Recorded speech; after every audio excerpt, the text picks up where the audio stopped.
This is In the Loop. I'm Christian Bryant. Bad news, it ain't Friday yet. Good news, we've got a way to distract you from all that. Here's what we got for y'all. Tonight, inside the effort to reunite migrant families separated at the border by the US government, we've got a first-hand account of the tricky task of bringing these separated parents and children back together. Plus, TikTok has given one singer a serious boost in star power. We'll see how social media is minting some certified chart toppers. But first, here's what you need to know right now.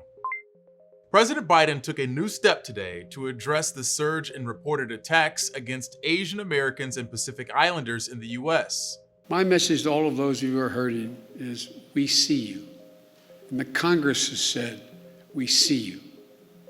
And we are committed to stop the hatred and the bias. Biden signed the Anti-Asian Hate Crimes Bill into law. That law requires the Justice Department to expedite investigations into hate crimes related to COVID-19. It's aimed at creating more accountability for past attacks and hopefully deterring future ones. Reports of attacks against the AAPI community have skyrocketed since the beginning of the pandemic. The COVID-19 Hate Crimes Act is a necessary step to confront the second pandemic of racism and discrimination.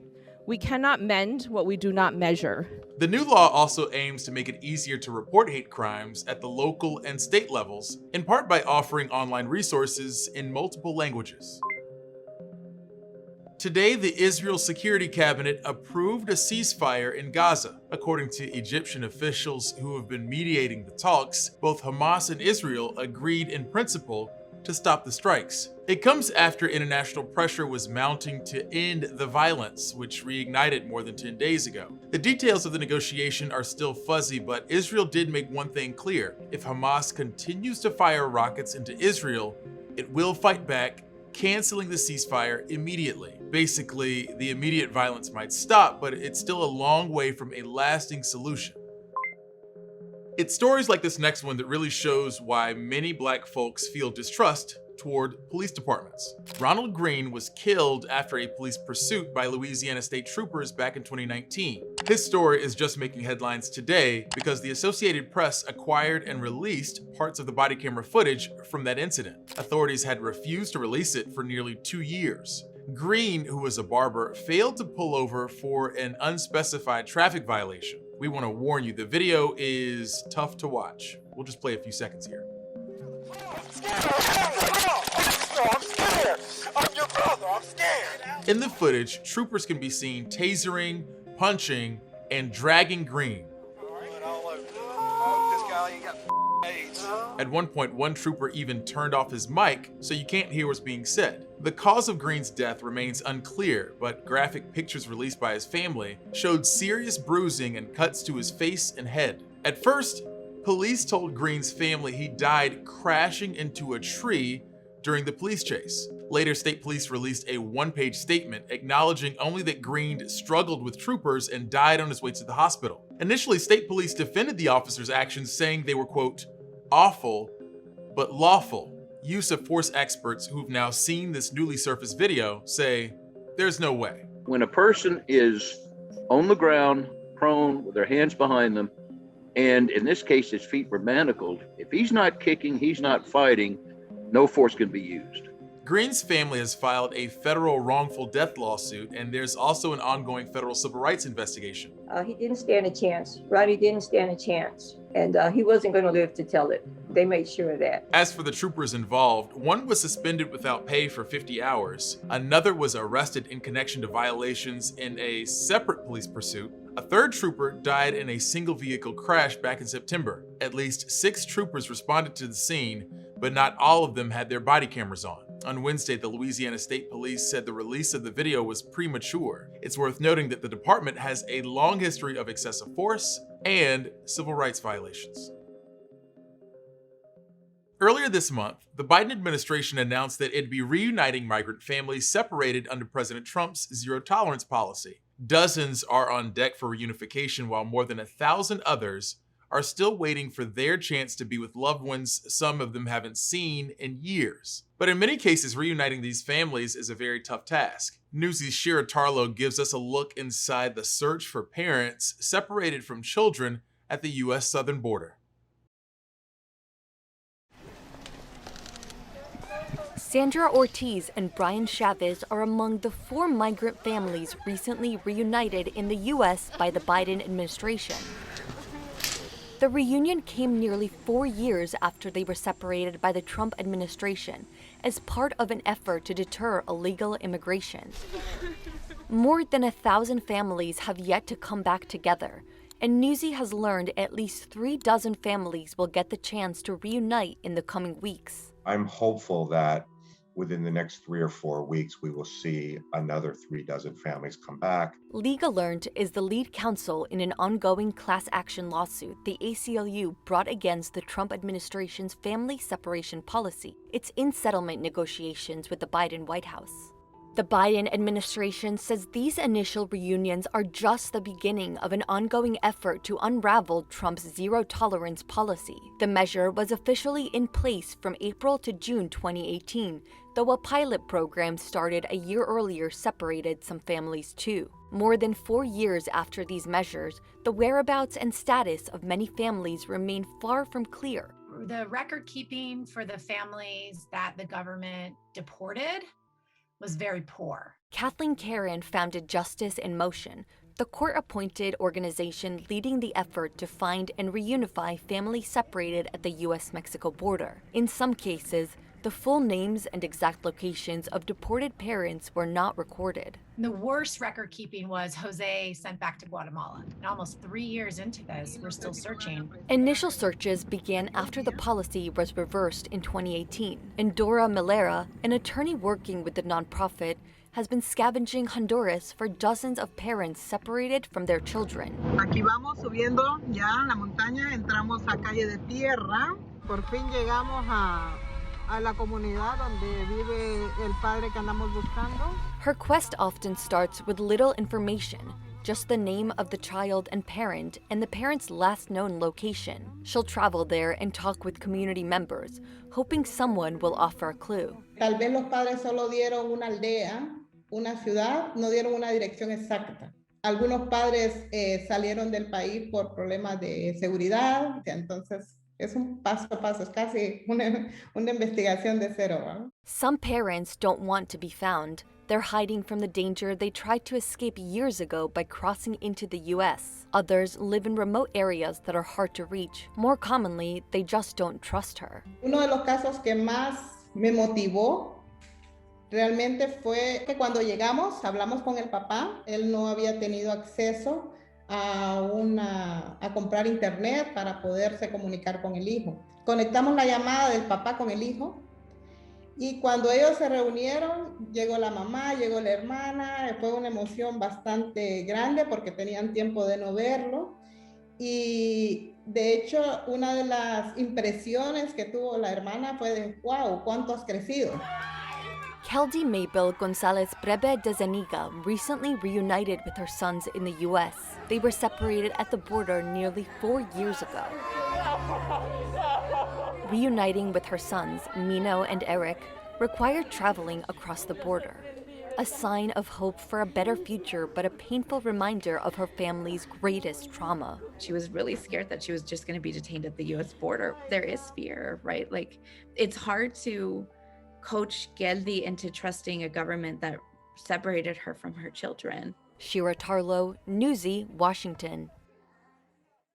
The Apple versus Epic trial prompted one game platform to claim, "It's not a video game." We're hitting the jets with next level speedrun when you're back.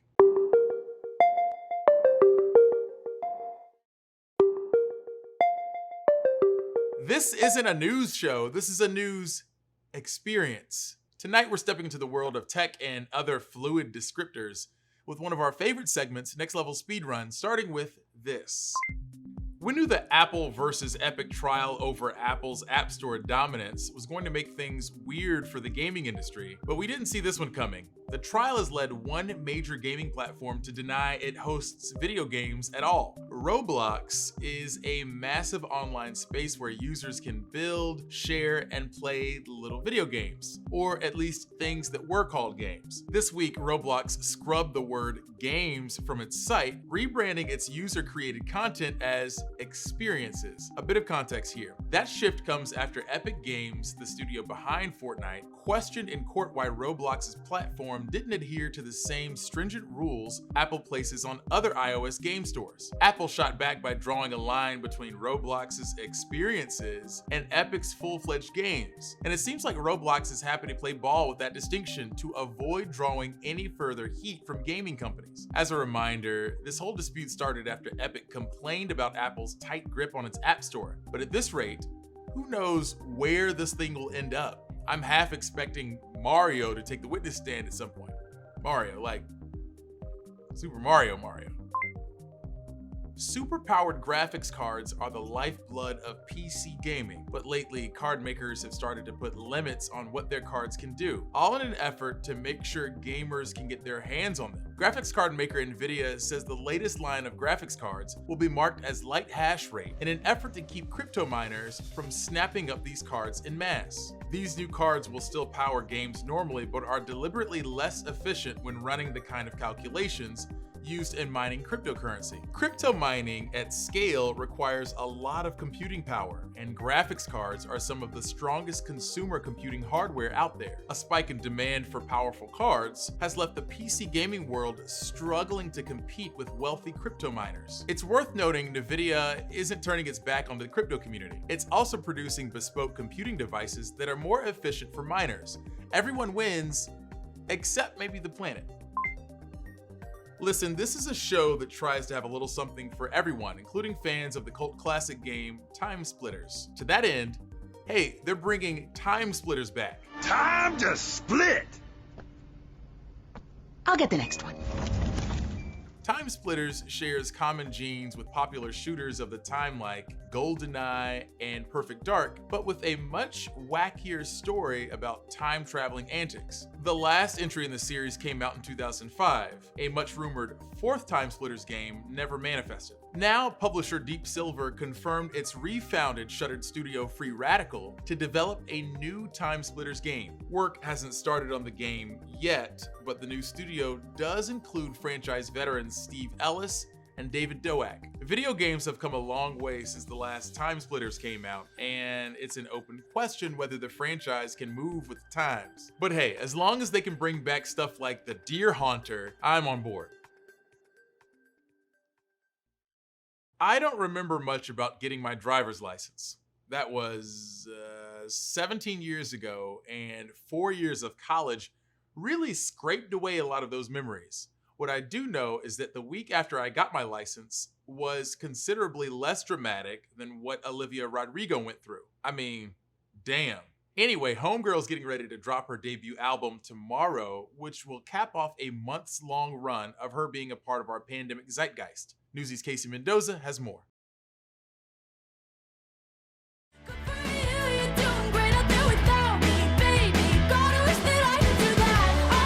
Olivia Rodrigo is one of this year's biggest breakout musicians. But if you still have to Google who she is, it's okay, we got you covered. Got my driver's license last week. Unless you were an avid viewer of Disney's High School Musical, the series, or Bizaardvark, you probably didn't really know who Olivia Rodrigo was when Driver's License first came out in January. And now, after the release of her third single, Good For You, this 18-year-old Filipino-American from California is basically everywhere. Red lights, stop signs, I still see your face. Beyond skits and performances on Saturday Night Live and the Brit Awards, the main push for Rodrigo's music comes from TikTok. 1.8 million videos on the platform use sound from Driver's License, and that doesn't include the several other meme versions of the song made by fans.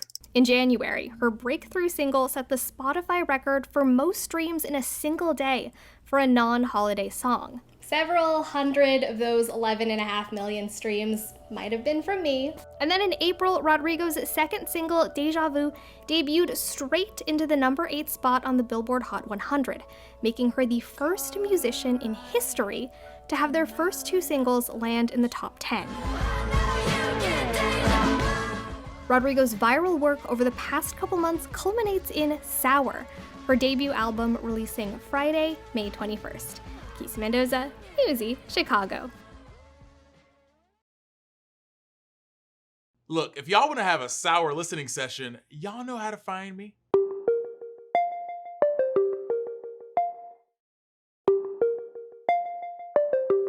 As you all know, May is Asian American Pacific Islander Heritage Month, and all month long we've been bringing you stories that amplify issues and celebrate contributions from AAPI communities. In this next story, Newsy's Kat Sandoval introduces us to Sikh, not Sikh, Sikh Americans who are creating their own stories because of their under or misrepresentation in American culture. People definitely notice when I show up. Our culture just does not reflect people who look like me. Vishavit Singh and Simranjit Singh are creating their own stories because our culture under or misrepresents their Sikh community. A lot of people feel like they're not represented in America's culture, and certainly I feel that way. We show up in the world so visibly distinct that everyone notices us wherever we go. Some Sikhs leave their hair uncut and wear turbans as a sign of equality. And at the same time, people have no idea who we are. And so there's this feeling of being hyper visible and also invisible at the same time. Both men are part of a religious community within the broader Asian American term. But in today's pop culture, the 500,000 Sikh Americans have very little representation. Haji. Listen, you've been randomly selected for additional screening, but you didn't even type anything in. When the media does cover the Sikh community, it's usually when tragedy strikes, like post 9/11, when they were mistaken for Muslims and hate crimes were high, or the shooting in the FedEx facility in Indianapolis this year. The challenge, I think, and the next step is to go beyond telling these community stories only in the moment of violence, of racist hate. How are you? Good morning. Vishavit echoes Simran, who despite being born in America, still feels like he is treated like the other. And that storytelling is a step towards reversing that. I feel that is one of the strongest tools we have to overcome hate and bias. Vishavit created Sikh tunes to address turban phobia and normalize Sikh characters. I'm creating characters who look like me because I don't see characters who look like me anywhere in America. It's time to kick some intolerant ass. Vishavit even made Captain America come alive by challenging the concept of what it means to be a quintessential American superhero. I've been donning this uniform because I feel it does push people's stereotypes that we have. How do we use media to create empathy? Simran published a children's book about Faja Singh, the first person to complete a marathon at 100 years old. The book tackles ageism, xenophobia, racism, and deals with disability. If we can learn to see the humanity in the people who seem most different from us, then we can learn to see the humanity in everyone we meet. Still, even with positive representations, if it's limited, it's still a problem. We have to represent ourselves, but the system has to also open those doors. For Newsy, I'm Kat Sandoval. If you haven't done so already, feel free to reach out to us on Twitter using the hashtag #NewsyInTheLoop. We're coming up on 1 year of ITL, so hit us up and let us know what you like, what you don't like, and maybe what you'd like to see in year 2. If your suggestion is a support animal for ITL, then we'll probably name it after you.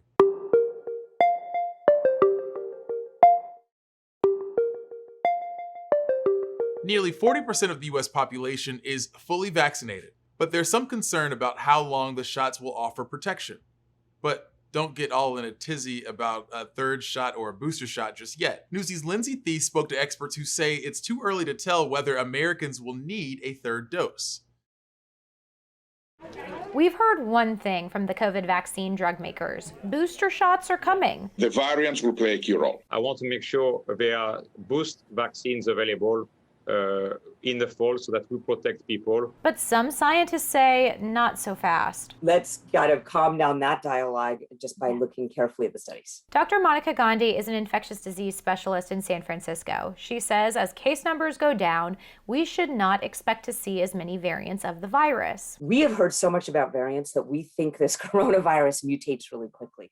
It actually doesn't. At this time, there's no reason for anyone to go out and get a third dose of a vaccine. Dr. Thomas Campbell leads the Colorado branch of Moderna's COVID vaccine research.